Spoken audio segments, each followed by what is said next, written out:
Assalamu alaikum. Welcome to another episode of the Dr. Will Show, where I interview educators and entrepreneurs on leveling up. Each episode, I zoom in someone who's dope, and we just sit back and have a conversation on what it means to live your best life. Now, if this is your first time checking out the podcast, this is the Mobile University for Entrepreneurs, and I'm your host, Dr. Will, and today's guest is Andrea Gabbadon. She is doing great things as an educational consultant, and I wanted to bring her on to share her experiences and how she has built a business providing value, and hopefully that will inspire you to do the same thing. So for those who will be listening on iTunes, Spotify, Stitcher, Simplecast, and Apple Podcasts, will you please introduce yourself? Yes, my name is Andrea Terrero Gabbadon, based out of Philadelphia, Pennsylvania. Been an educator here in Philadelphia for over the last 10 years. My heart is definitely in the city, and I've been able to leverage some great opportunities that have been provided, as well as gifts and talents to take that work abroad. So again, I'm in the city, but I've been able to work in Germany. We've done some startup schools all over Philly, done some work in Jersey as well. And so I'm very excited not just to do the work that I do, but also blessed for this opportunity. Awesome. I've been to Philly couple of years ago. Mm-hmm. It was an interesting city to go to. On the drive in, once I got to the airport, I was kind of like, yeah. But then once I got there, it was kind of like, okay. Though the market was very interesting. The Reading Terminal Market? Yes. Okay. Now, did we treat you well? Because Philly, it can be scattershot sometimes. So. Yeah, I never ran into any bad people, though. It was just, to get there. And of course, traveling, and you hear about Philly and the whole Philly cheese thing. And so I had about three different places, mm-hmm. 3 or 4 different places. So the wife and I, we had an interesting time. We were there for ISTE.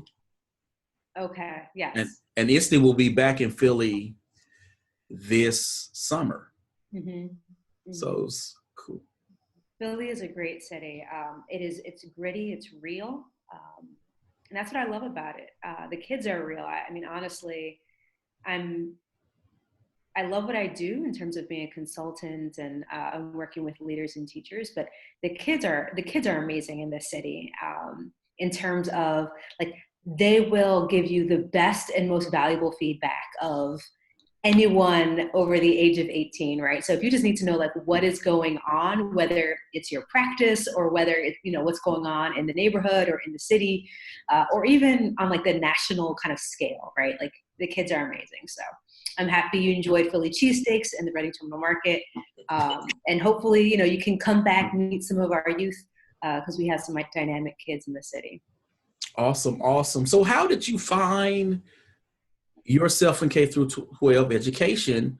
What did you envision for your life when you were growing up? Yeah, great question. So initially, I wanted to be an engineer. And so growing up, I loved Legos and I loved working with my hands. And I initially planned for that to be the direction that my life was going in. And when I was in my last 2 years of high school, I pivoted and went to public school. And that was actually really powerful for me, because I went, the majority of my education was very, like, high expectations, warm, loving faculty, great kind of school environment. But then I shifted to a very, it was still a suburban school out in New Jersey, but very low expectations. And so kind of what I had envisioned for myself changed. And honestly, while it was a tough environment to kind of finish out my last couple of years of education, I'm grateful for it, because I learned kind of how I wanted to live my life. I saw what it was like in a great school. I saw what it was like in not so great a school. And I saw how that impacted my own sense of self and my belief in my abilities. And so it was in high school when I said, all right, I'm going to be a teacher, because I don't want kids to experience what happened to me. in terms of just being 16 or 17 and feeling like the very real effects of low expectations and not caring about kids and being disinvested in class because it felt like my teachers were disinvested in me. And so that is a decision that I made 16, 17, went to Temple University, studied Spanish education. And so I initially started out my career as a Spanish teacher in the public school district. And then obviously I'm sure we'll get there, but there have been multiple kind of twists and turns along that journey. So as a K through 12 educator, you have been a part of turning a school around as well as increasing ACT scores. Take me back to when you started thinking that you could actually make a greater impact outside of the system. Great question. So in terms of my involvement with the turnaround, I started, like I said, working in public schools in Philly and then transitioned to the turnaround. And the year that I decided to do that, that was a time period in which there were a lot of turnaround ventures being accomplished, specifically here in Philly. So it was a significant increase in terms of the turnaround ventures that were started. Many schools were also closed that year. So it was a really kind of just interesting year for the educational climate. And my desire to transition to the turnaround was actually somewhat selfish in the sense that the network that I was going to be working with actually had a great professional development program. And I really wanted to grow in my craft. So my desire for working in the turnaround wasn't out of a savior complex. It wasn't, I'm going to go help these kids, but rather, how can I increase my own effectiveness as a classroom educator? What can I learn? And also, I was considered one of like the better teachers in the school that I was transitioning from. So I also saw it as an opportunity for me to take what I already had and I can now bring it to a new context. And the turnaround was great. I'm still connected with them. Started out as a teacher, later on as an assistant principal after I got my principal certification. And kind of everything that I did with them really was out of a desire to serve the community, serve the kids, but then also just to maximize these different opportunities. So as you talk about the shift from being a school administrator to then working as a consultant and working directly with districts and schools, again, that really became an opportunity for me to think about how can I apply my skill set to a certain opportunity in a way that can benefit someone else. And that's always been kind of my own personal conviction in terms of what can I do to help someone else to do the best that I can with whatever opportunity comes my way. And I think that's especially important, especially, being a person of color and seeing and working in communities with kids that look like me. I don't want to stray too far away from my mission, but rather, if I have a gift, if I have an opportunity, if I have a skill, if I have a talent, let me sink my roots deep. Because again, going back to kind of what prompted me to be an educator in the first place was my desire to help other kids that look like me so that ultimately they can go farther than I have ever been able to. Excellent. So you founded ILM Consulting Group. Yes. Tell me the story behind creating the company and what is the work you sought out to do? So ILM Consulting is grounded in the mission of equipping educators to accelerate student outcomes through practice-oriented professional learning and coaching. And so ILM really was birthed out of my own love for coaching and professional development. That really started out of my own intrinsic desire to improve my craft, but then also working in the turnaround, I really found that experientially that professional development and coaching were powerful tools that could change the course or the trajectory of a building, and also increase staff morale, which if you think about urban education and you think about wanting to retain high quality talent, we want to make sure that we're not just developing that talent, but that we're sustaining their development in a way that makes them feel like they're growing and therefore they want to stay in that context. And so as I was looking to transition out of that leadership role at the turnaround school, through a series of conversations with like former colleagues and former bosses, this idea of consulting just came up, and it had never occurred to me. But it really was like, hey, you have this gift, you love coaching, you love professional development. I mean, I've mentored aspiring principals. I also went to University of Pennsylvania Grad School of Education, and I've mentored some of their teachers as well. And I still am doing work with them. And so they're like, why don't you just apply that in a business sense, so that you can ultimately continue the work that you love to do. And so I connected with my various members of my professional network, as well as a lot of business owners that I know, and just began to crafting the business. I learned a lot about business. I took some business classes. Bought a lot of coffee for people to pick their brain about what business looks like and how to navigate the complexities of a business, and was able ultimately to kind of launch about a year and a half ago, and it's been great. We've been able to serve, now it's about 35 to 40 schools, again, both nationally and internationally. We have done the work in Germany, which has been exciting, but all of it's been either directly coaching leaders and teachers, or again, through that practice-oriented professional development. So it's not sit and get. I'm not a sage on the stage, but let's actually implement. Let's do the work now, so that when you're walking out of our session in 2 hours, 4 hours, 6 hours, you're equipped to make change in your school. Mm. So you talk about the coaching and the practice-oriented work that you do. How did you inventory your experiences, and what energizes you as an educator to determine the direction of the company?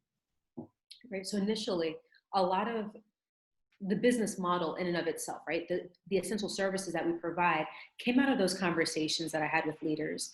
And so one thing that I learned about business in particular is that you can have a great business, but if there isn't a need, then you're not going to go very far with your business. And so that initial inventory was me reaching out to leaders that I knew, right? I studied in a principal certification program, so I'm connected through Penn, I'm connected through Temple, connected through various, working in the public school sector and the independent school sector here in Philly, as well as in New Jersey.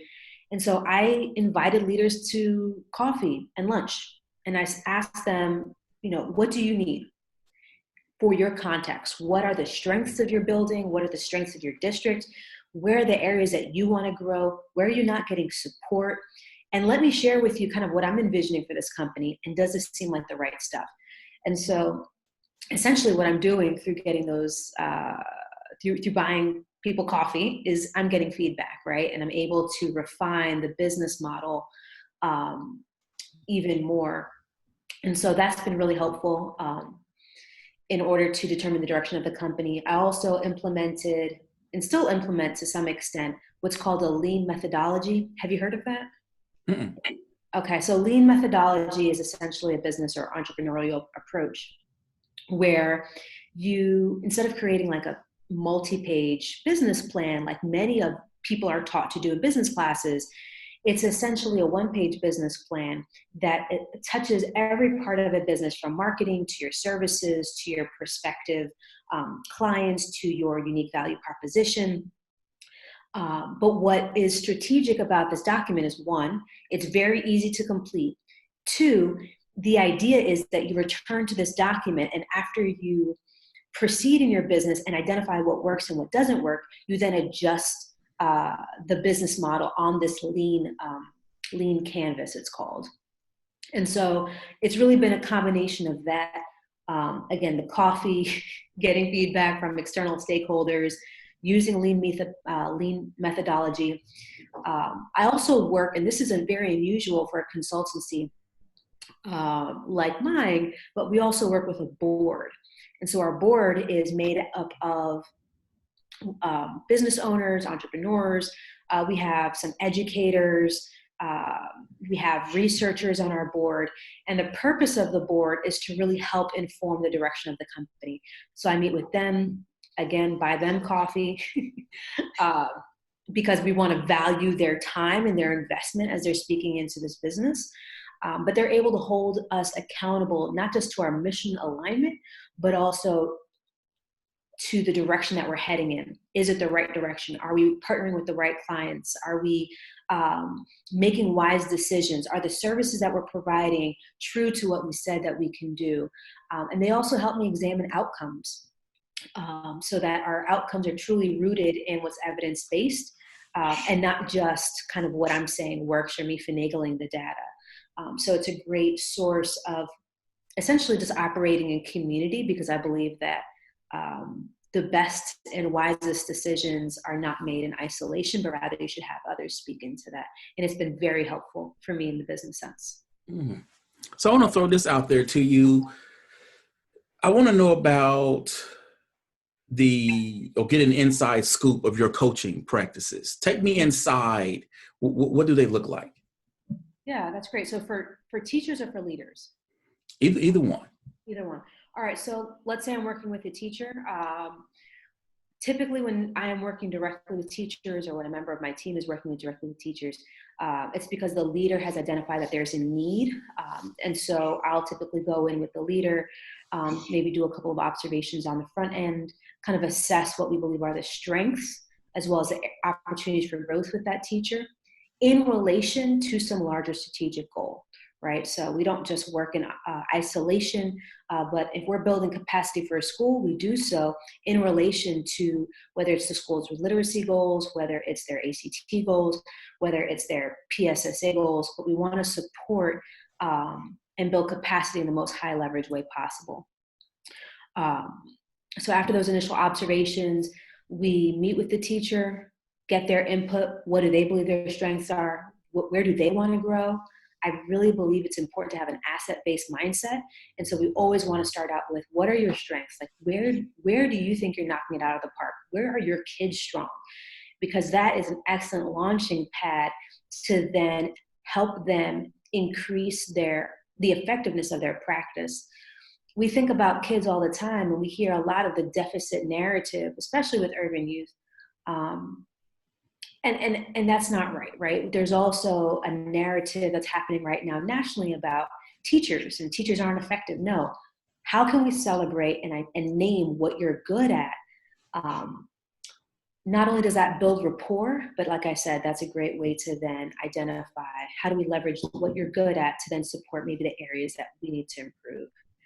And then from there, it's a very simple cycle of establishing an action step with that teacher, practicing that action step, then getting that teacher into the classroom. Let's observe, let's see how it went. And then afterwards, we'll do a debrief and some more practice. But what makes ILM unique is that idea of practice. So it's not just, hey, maybe you need to plan more check for understanding questions. It's, hey, let's pull out your lesson plan. Let's actually identify what your key points are. Where do we need to build in check for understanding questions? Now that we've already built some out, let's maybe look at a different lesson, maybe for the following day. Now you try it on your own. And so just like we talk about guided release with students, we do the same thing. I will model the skill. I provide exemplars of whatever that skill is. Very important, especially if it's a planning skill. We'll practice it together, and then I release you. You do it on your own within the context of our coaching meeting so that it's a safe environment and I can give you feedback. And if you mess up, that's okay. But we want to build that muscle memory so that when you go live in front of kiddos, you have the confidence you need to implement that skill well. Not that the teacher's going to get it perfect every time, but we want to practice and maximize every opportunity we have to get you up on your feet and improve your skill. Because ultimately, in my opinion, and I'm sure you would agree with me, student achievement is an urgent matter. Especially, my background is in high school. Kids, they have 1, 2, 3, 4 years of high school left before they go into the real world. And we don't want to waste their time, nor do we ever want to waste an educator's time. That's all right. That's all right. So earlier you mentioned having a board of people to work with Hmm. to provide sort of a guide to make sure that you are moving in the right direction. What are some of the marketing strategies that you employ to attract clients? And when do you know when a job doesn't align with who you are as an educator? Great. So, in terms of marketing, our marketing plan has greatly changed from when we first started until now.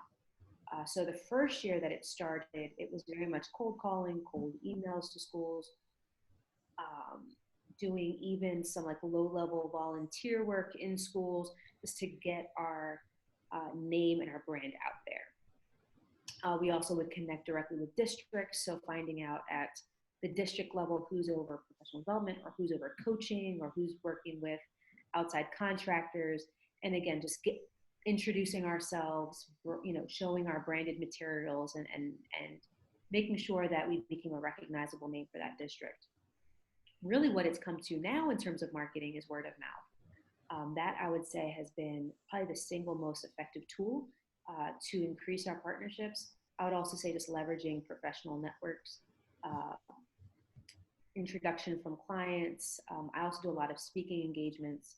And so speaking at local conferences, speaking at national conferences um, has been a great tool for me to not just share kind of the work that we do, but then also provide that opportunity for other educators to get connected with us um, if they're interested in doing so. So that's the first part of your question, right? Because you asked about marketing strategies. Is Mm-hmm. that correct? Yes. The second part, could you mind repeating the second part of your question, please? When do you know that a job doesn't align with who you are as an educator? So that is the money question right there, honestly, because I think in my experience, as an edupreneur, I find that there is a lot of pressure to take whatever work you can as it comes. And I think that's also something that sets us apart because I do believe it's important to be selective with who you partner with. And so there are some red flags that I've learned about over time. It's essential to learn from your mistakes and to reflect and to get feedback from the board. So some of those red flags that I would say would be if there's clients that um, want us to completely own a project, but they're not willing to invest their time or share their resources in order to allow us to be effective. So an example of that might be, hey, we want you to create this manual, but we won't tell you what the goals of the manual are. Or we want you to support our literacy strategic plan, but we won't share our data with you. We won't let you in classrooms to observe current practices. Or we want you to coach teachers, but we don't want you in their classrooms more than once a week. Or they're not willing to follow up with their own teaching staff to confirm that the coaching practices and action steps are being implemented. That's what I mean when I say not willing, when you see a potential partner or client is not willing to invest their own time or resources or support their staff's own investment of time and resources. So for example, I don't ask clients to, I don't ask, principals to sit in every PD because I know that's really challenging. Principals are busy people and I get that. But sometimes there may be a session where it's essential that the principal sits in. But if the principal is just on the computer the entire time, that's not showing the professional model to their staff that this is worth their time. And that's going to ultimately impact the client. It doesn't really impact me, but it's not going to allow our work to be as effective as it can. And I think that's where we need to be, as entrepreneurs, willing to walk away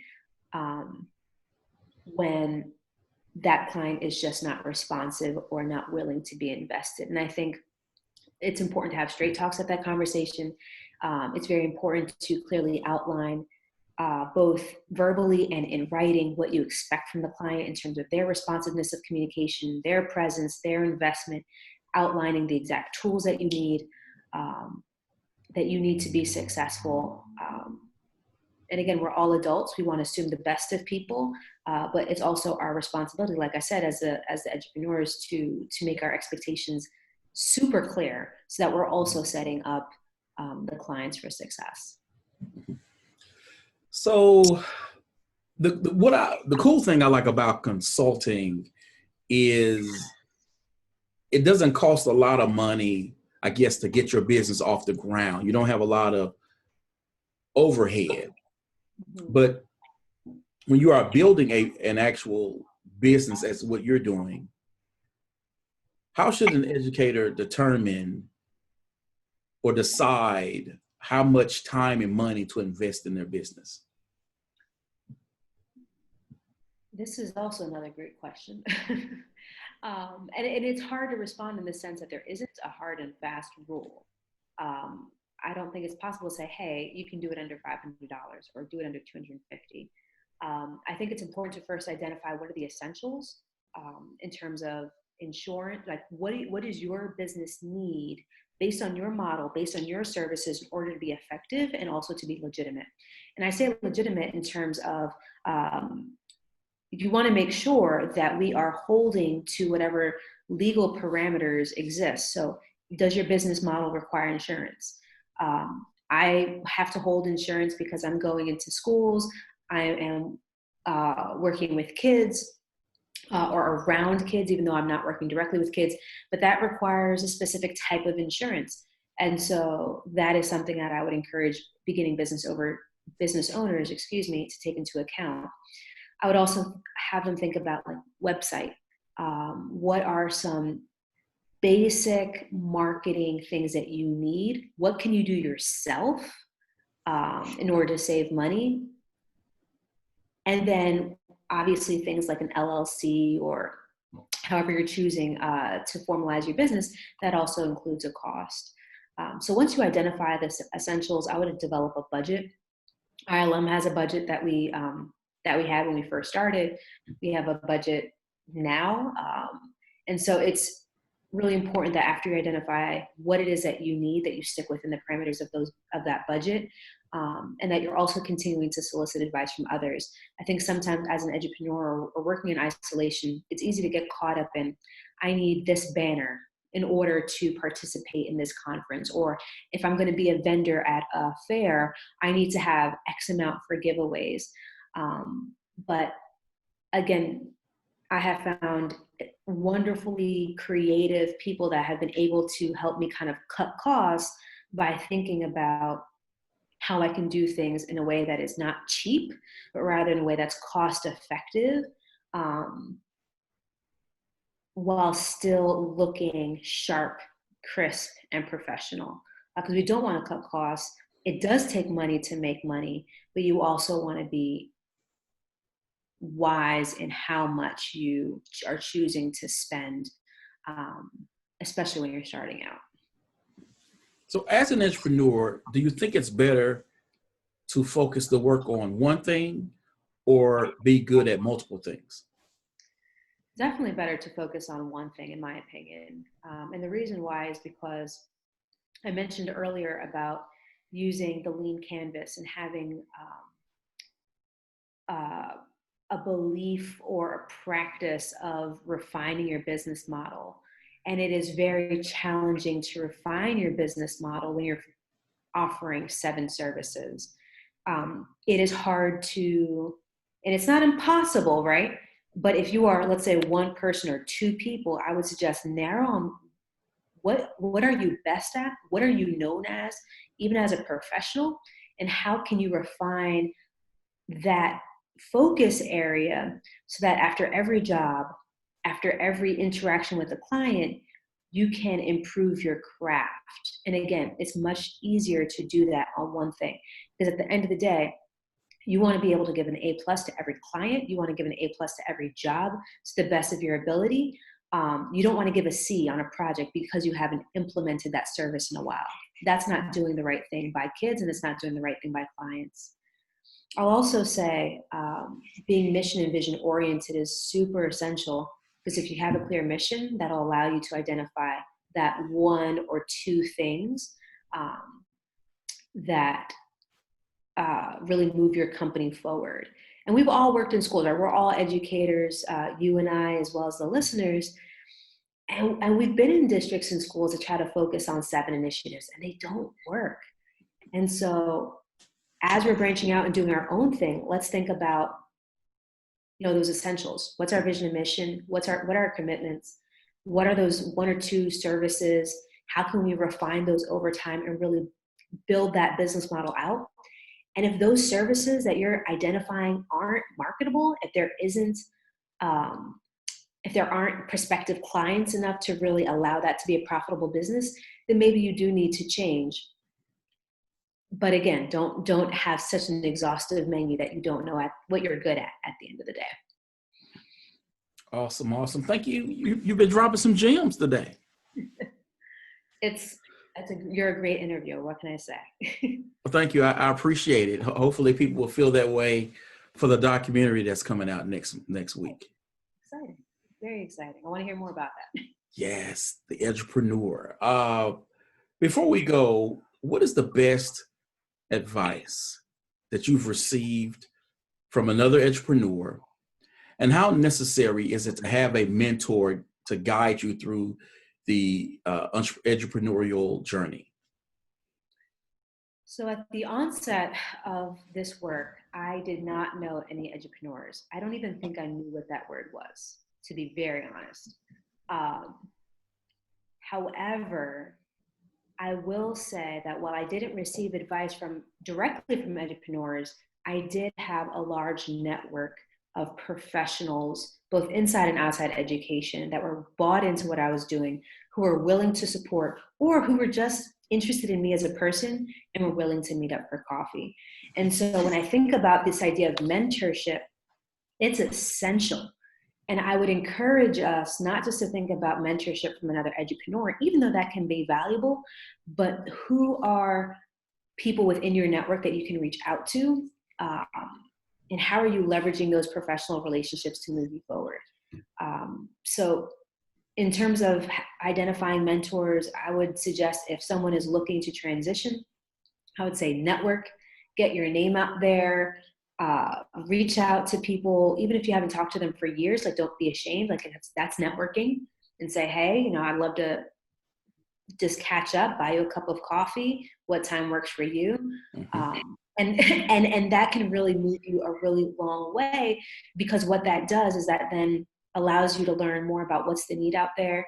It helps you identify people that maybe not someone who has the time or capacity to be a mentor, but maybe someone who has something that they can provide in terms of like insight or advice based on their experiences. And so, again, mentors I think are great, but once life gets busy and you have, husband, wife, kids, family responsibilities, and life gets busy, whoever and however you can tap into people so that you're not operating in isolation is definitely essential. And being strategic about those conversations, whether it's a mentor or you're just getting coffee with someone. Whenever I would meet with someone, and still to this day, I actually script out my questions. I have networking goals. If it's a conference, I'm like, all right, I want to meet 3 people who are really good at this thing because I want to learn about it. Like, be strategic as you're creating these pathways for yourself. And whatever it is, I would always encourage people just to reach out and get counsel at every stage of the business development process. Whether, again, it's one mentor or it's several people. Don't operate by yourself. Vet your ideas against someone else. Return to your ideas. Read a lot. Do a lot of research. Figure out what's out there. Reach out to other entrepreneurs, other business owners, even if they're your competition. That's okay. You can still be civil and learn. And I think that's something that can definitely bring value to any prospective business owner. All right. I would like to thank my guest today, Andrea Gabbadon, for coming on the show. Thank you. Thank you for having me. I really appreciated this time. And again, wish you all the best, especially with your documentary coming up. You are welcome. Thank you. Now, people, you know how I do this. This podcast episode will be on Simplecast, Apple Podcasts, iTunes, Stitcher, and Spotify. I need you to subscribe, follow, and share because your boy's trying to get Oprah on the show. And I want her to know that I'm doing big things around here. People, thank you checking out this podcast. This is the Mobile University for Edupreneurs. As always, invest in you, edu. Peace.